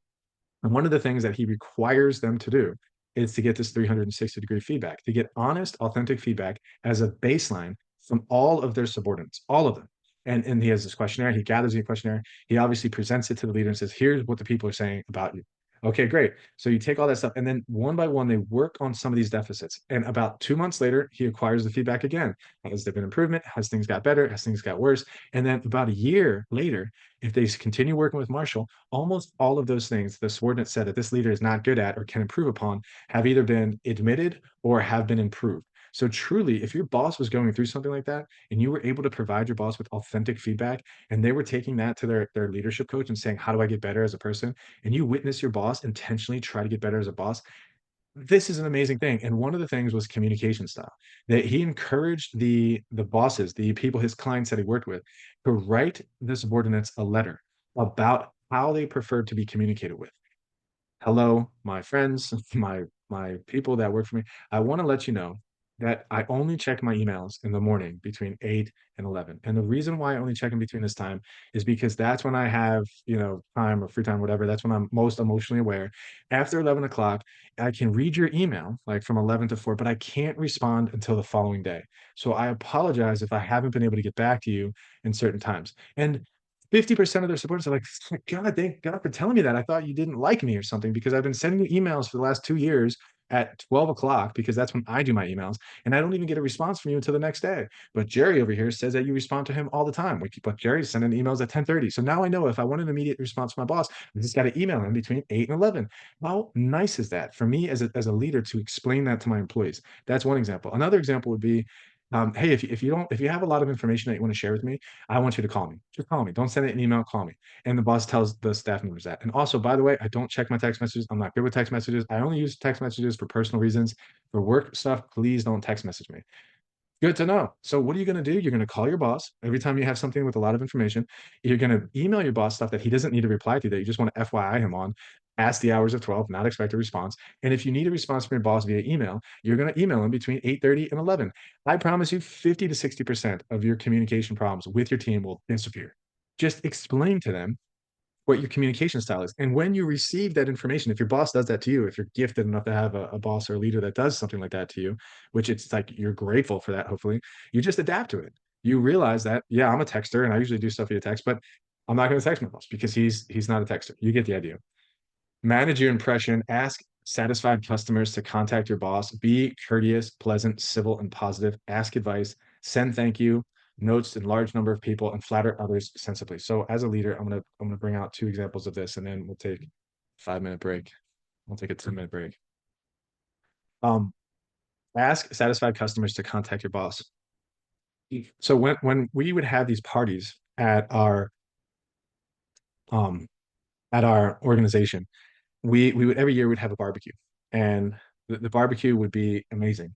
And this is sort of satisfied customers, but the what would happen is at the barbecue, the people that I work with all the time would bring their family with them. They would bring their parents, they'd bring their sisters, they'd bring their brother. We'd invite family members all the time. And often the my staff members would come up to me and introduce me to their family members.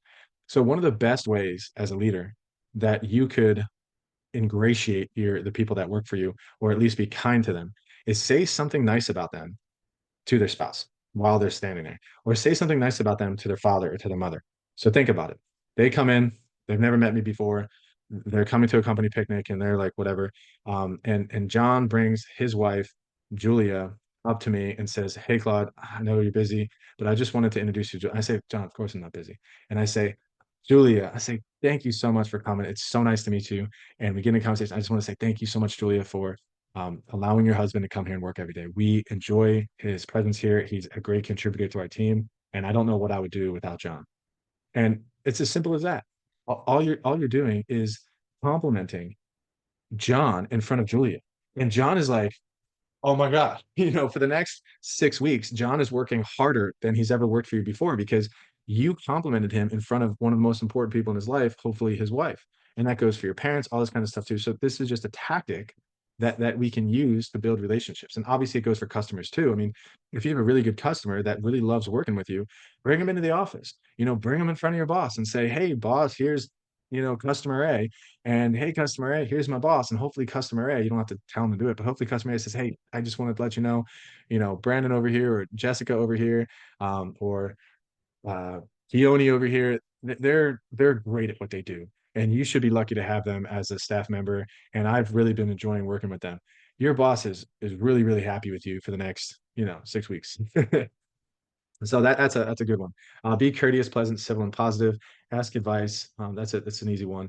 Change your questions, change your life. This is another one. Send thank you notes to a large number of people. So at one point in my leadership career as a leader, I sent thank you notes to the significant others of all of my general managers and all of my administrative helpers. So if I had a personal address because of human resources, so I had a handwritten thank you note to their wives, like directed to their wives or significant others. Obviously, I've met them before because we worked together for a while, but I specifically said, "Thank you for your sacrifices. I know working here is tough. I know sometimes this particular spouse of yours is frustrated, but I promise you it's worth it. I promise you what they're doing here is meaningful. They're on a mission, and I appreciate your support and I appreciate your encouragement. I don't think if it wasn't for you and your ability to stay committed to this person or whatever I said, we wouldn't be the organization we are today. So I want to personally thank you for what you do." And as the spouse, you're like, "You know what? Your boss is pretty cool. I know you've been bitching about him for the last, 10 years, but now I think he's cool. So next time you badmouth him, I'm gonna look at the note and say, why don't you give him the benefit of the doubt?" Who knows what that can do? And those are just interesting ways. Of course, they're tactics to get people onboarded to want what we want. That you have this content because some of this stuff is just meaningful. And I know a lot of you are in leadership positions now where you will be in the future. So it's really important that I feel like I at least have disseminated some of this knowledge. And I hope to be able to have some time to talk about it. But so we talked about political behaviors to do when we were at this list. Number 1 through 8 here. Display loyalty, adapt to your boss's communication style, manage your impression, ask satisfied customers to contact your boss, be courteous, pleasant, civil, and positive, ask advice, send thank you notes to a large number of people, flatter others sensibly. Now, do you see how all of this is behavioral based? All of the performance metrics, when we talked about these things here, and we're talking about these behavioral metrics. Behavior metrics focus on how tasks are performed, not just the outcomes. They measure the actions, attitudes, and behaviors that contribute to achieving organizational goals. Behavioral metrics often include, and we talked about some things that they include, and a lot of them are this. And so these behavioral metrics might come off as political, but really a lot of it is just being civil in the workplace. And so number 9 is reach out to your boss's boss. I'm This one's an interesting one because you don't want to overstep your boss, but it is good for your super boss to know who you are. And it's okay to talk to them every once in a while. It's okay to send them a note. It's okay to thank them, this kind of stuff. So developing a working relationship with the manager of your immediate manager helps increase your power base at the same time. And I know this might sound sort of Machiavellian, but if your boss knows that their boss likes you, that puts you in a little bit better of a position. So if they see you interacting positively with their boss and they know that you have a civil relationship with their boss, your supervisor might look differently upon you. If they see that you've had been able to have the relational skills to form that relationship, then hey, so be it. You just don't want to abuse that relationship because that can get kind of dicey. And your supervisor, if they aren't morally grounded or if they think that you're up to no good, then that could be a problem. A key tactic noticed by senior leadership is to focus on team success, not yours. Study of retail service organization. Okay, so these are the blunders. This one's kind of funny. These are all kind of fun. And maybe you've done some of these in the past. I'll ask, I'll go through it. Has anybody criticized their boss in a public forum, either on Facebook, via email, in the middle of a meeting? I would think that criticism is different than feedback. Feedback is constructive. Criticism is saying that they're not good at what they do or that they should have never sent that email because they never send emails professionally. Like that would be criticism. Do you see the difference? Okay, so that's not criticizing your boss in a public forum. I think it goes back to what I believe somebody, I think Jose was saying in the beginning of class. They were hesitant to criticize their boss, or they were hesitant to provide feedback in a public forum. So obviously, this person, if they can't even provide tangible feedback, they're likely not going to criticize their boss in public forum. So criticism often focuses on faults and shortcomings, sometimes with a negative or judgmental tone. It can be intended to express disapproval rather than engage improvement. Versus, so that would be the intent of criticism where feedback would say, okay, so here's an example. Criticism says your presentation was boring and lacked depth. That'd be criticizing a person. Feedback is saying your presentation had good points, but adding more real life examples and varying your tone could make it more engaging. See the difference? So criticism can be demotivating, making people feel defensive or discouraged, where feedback empowers the recipient to make changes, learn, and improve. It's the delivery of the feedback that could be perceived as criticism. So the point is, don't criticize your boss in a public forum. It'd be okay to give them feedback, but watch your tone, watch how you say it, and hopefully it doesn't come off as criticism. Bypassing the boss. Bypassing the boss would be you need approval um, to get $300 for a luncheon that you are planning next week. And your boss said, I'm sorry, we don't have that in the budget. So instead of you saying, okay, fine, and maybe building a coalition and going back to your boss and saying, oh, I can understand it's not a budget, but can it be in the budget next month? Can you go ahead and put it in the budget next month? That's that kind of give and take political relational skills. Instead of doing that, you just go to your boss's boss and you say, hey, Gene won't give me the $300. Can you tell Gene to give me the $300? And then that person goes to your boss and says, hey, I heard you won't give Claude the $300. What's up with that? Your boss is pissed now. Like that's not cool because they just told you no and you just went to their boss and you asked for it and you spoke ill, it sounds like, and now they're having to justify to their boss why they told you no. Not a good idea. Declining an offer from top management. So if top management does come to you and say, hey, we would like you to help here, or we would like you to consider this promotion. If you just flat out decline it without considering it, without at least giving it your 2 cents, without maybe saying, hey, no problem, I can't make a decision now, but let me talk to my significant other and maybe I can get back to you tomorrow. Some kind of engagement with that would be a lot better than just flat out declining it. So just know that if they come to you and they need your help and you say no, they're probably not going to come to you with any opportunities in the future. Putting your foot in your mouth, being needlessly tactic. If you forget somebody's name, if you call somebody a curse word, if you, fart in the middle of a meeting, if you do something incredibly inappropriate, and you're just like, gosh, you have to be emotionally intelligent, and you just got to think before you talk. I think that's the kind of maybe the farting example wasn't great, but that would be funny. But if you say something you probably shouldn't have said, that's putting your foot in your mouth. So just be a little bit more cognizant of what you're saying before you say it. Not conforming to the company's dress code. We talked about that already. Being revengeful and hostile during an exit interview. Interesting. So you're leaving the organization, and this is kind of a big deal. I have a lot of people that have quit our organization in the past that I still remain friends with today, or that if they had quit and then they came back for a letter of recommendation, or they came back maybe and wanted a job a couple months later, and they said, "Hey, I couldn't find any opportunities. I'd like to know." I'll hire them back. They didn't burn the bridge. If you burn the bridge with your employer, even though they may not be a great employer, that might come around to bite you in the end. So when you leave, that's not a time to do the whole, who's coming with me? I always hated it here anyways, and I'm so grateful this is my last day, and you start kicking over trash cans on your way out. That's not a great deal. Indiscreet behavior in private life. What does that mean? This one is starting to bleed over a lot into life and work and leadership. What does indiscreet behavior mean? Can anyone give me an example? That probably wouldn't look good as a political tactic in a workplace. So I have some friends on social media that are a bit too indiscreet. And what I mean by that is they overshare. They Right. go into their problems or their dilemmas, whatever that means. They post pictures of themselves without clothing on.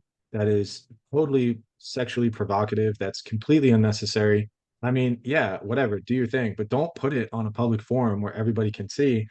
As a professional, that doesn't come off well. I mean, unless you're in the business of that kind of stuff, it just doesn't come off well. Gossiping about friends and family, this isn't, if you engage in this um, comment section battles, and again, good for you. I stand up for truth, whatever you want to do. But certain employers, you have to think they're going to take a look at that and say, wow, this guy is nasty. Like, even though you're a good arguer, it's probably more tactful for you to debate somebody in person and demonstrate your argument skills, like in a proper facilitated debate, than engage in some chat or a comment war debate with somebody, and that's exposed for everyone. Just think about that. Posting too much on social media could be another example. Handling conflicts publicly, that's another one. Acting without considering consequences, being careless with trust. So these are just some examples of indiscreet behavior in your personal life. That's probably not a good idea. That maybe you should post it in a more appropriate forum. Yet, if you're asking me as the um, God-fearing man that believes that there are certain things that need to be debated and certain platforms that we should be using to speak truth, then that would be a different answer. Does that make sense to you? Again, when you think about indiscreet, I mean, what you defined as, it went viral. Why? Did it go viral because it was sexually provocative, or did it go viral because somebody finally said what needed to be said, and they just were the ones that they were picked up to say it? Meaning, like, they spoke out against, um, how globalization is not a good thing, and how we need to keep our jobs local, and they were super passionate about it, and they articulated it in a way, and they shared a story about their uncle who lost their job, and unfortunately, their organization supports globalization, and then they went on some, Joe Rogan's podcast, and they explained the terror of globalization. And by the way, your organization supports globalization, but you're out there speaking against it.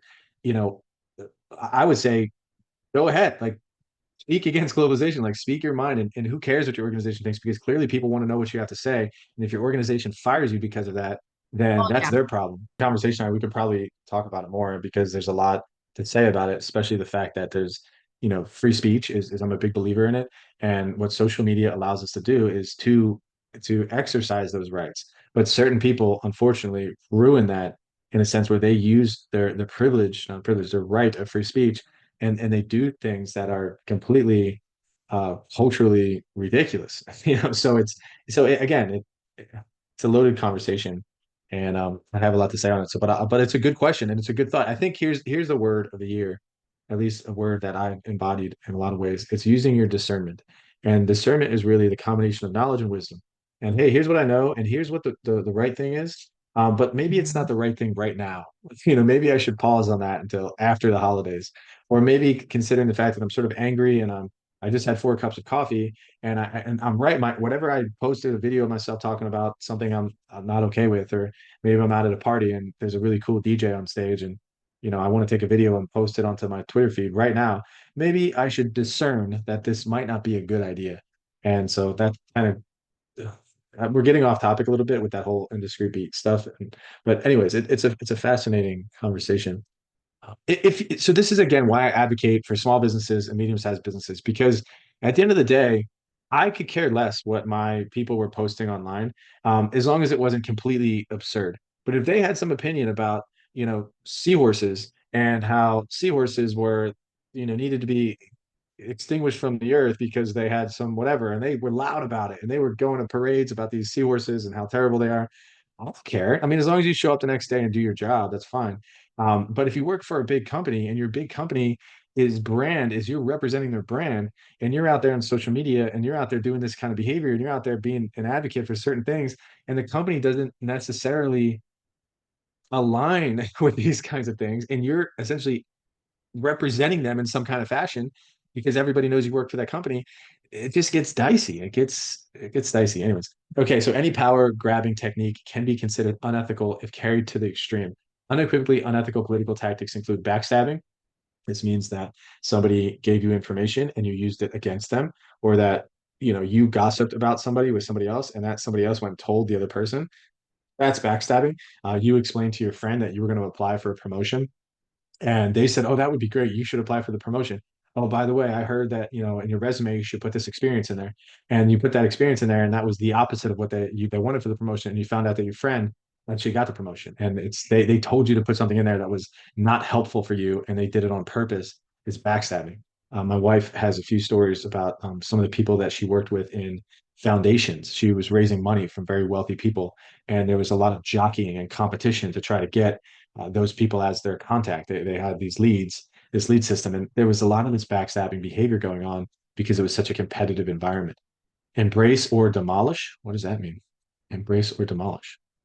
Oh, interesting. I'm not sure. Setting a person up for failure, not a good thing. Playing territorial games, creating and then resolving a false. Okay, this is funny. Catastrophe. So you're a leader, and you go into work one day and you'd be like, the point of sales system is really bad, and it's horrible, and we can't use it, and the whole company is gonna suffer unless we put in a new point of sale system, and if we operate this way, we're gonna lose money and we might go out of business.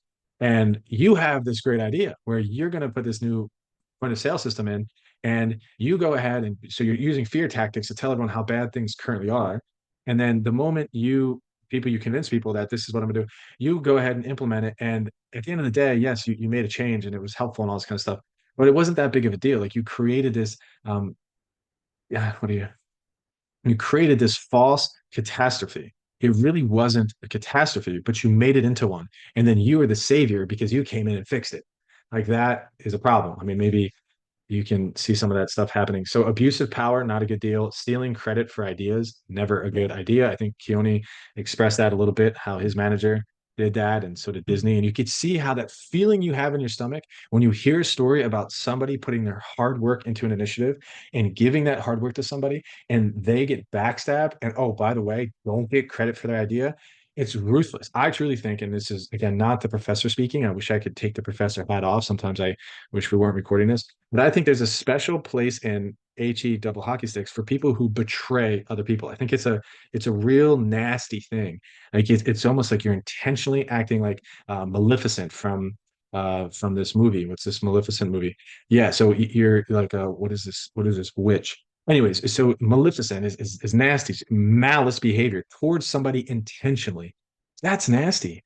And there's I don't want to be around people like that, and neither do you. So don't exude those kinds of things. And betraying somebody is never a good idea. And maybe you've done it. Maybe you've learned the consequences, but don't do it. And if people do it to you, you know what it feels like. So don't pass it forward. Try to break the chain there. Exercising control over dysfunctional politics. Organizational politics can hurt an organization and its members, result in wasted time and effort and lower productivity. Outcomes related to the perception of politics, adverse effects of stress, more intentions to quit, less job satisfaction, less emotional commitment to the employer, lower task performance, and less organizational citizenship behavior. These are bad. Exercising control over these are dysfunctional politics, the stuff that we just mentioned. And when we talk about dysfunction, another term that we have to think about is counterproductive work behavior. So what we talked about is performance metrics and behavioral metrics. And when you think about dysfunctional politics, this is counterproductive work behavior. So when we talked about good behaviors, and these good behaviors are, pull it up again, these are good communication skills, good collaboration, good problem solving, leader behaviors, how well leaders motivate, inspire, and guide their teams, being adaptable, being engaged, all this kind of stuff. And then the counterproductive behavior would be these kinds of things: the dysfunctional political behavior, backstabbing, embrace or demolish, setting a person up for failure, playing territorial games, creating and then resolving a false catastrophe, abusing power, stealing credit for ideas. Not a good set of behaviors thing. You get the idea. Organizational leaders must be aware of its causes and techniques. These are the dysfunctional political behaviors, avoiding favoritism and cronyism. That's like my crony, like this guy who I sent out to, like, so this person has power, and I send the person with power out to hurt somebody else. It's kind of like what a crony is. Think about these Italian mobsters, and they have their cronies. Their cronies like do the bad work for them. So I'm pretty sure that's what that means. Setting good examples at the top of the organization, individuals in the organization to share the same goals. Incongruence, threaten to discuss questionable information in the public forum. People who practice Devious political tactics usually want to operate secretively and privately, hiring people with integrity, all good stuff. I want to end though. I want to ask some questions about political tactics that you might use in the future. So that, but you said specific behaviors that help you maintain those relationships. Like if you're going to go to Starbucks, you just simply ask some people, "Hey, I'm headed to Starbucks. Do you want me to pick you up a coffee?" That's a great one. Yeah, thank you.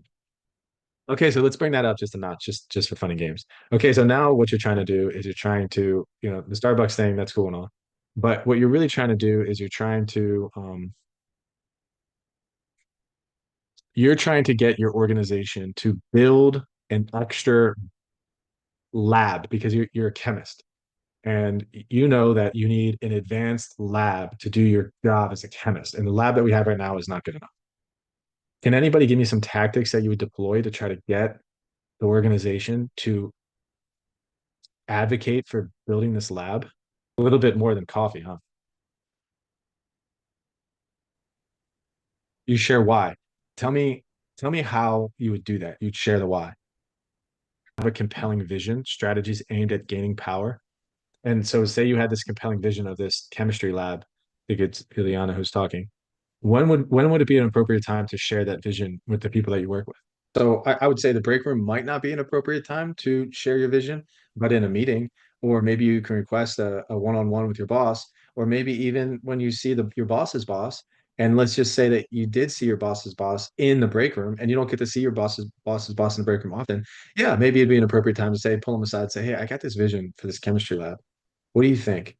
And and that you could be planting seeds. Okay, cool. So thank you for that feedback, Ileana. So let's think about situations in the office that maybe we've had some of this dysfunctional political behavior. Has anybody experienced that before? Setting a person up for failure, playing territorial games, abusing power, creating and then resolving a false catastrophe, and stealing credit for ideas. Holding on to power excessively, not empowering others. Okay, so counterproductive work behavior and dysfunctional political behavior kind of coincide with one another. And counterproductive work behavior, I pulled up some examples here.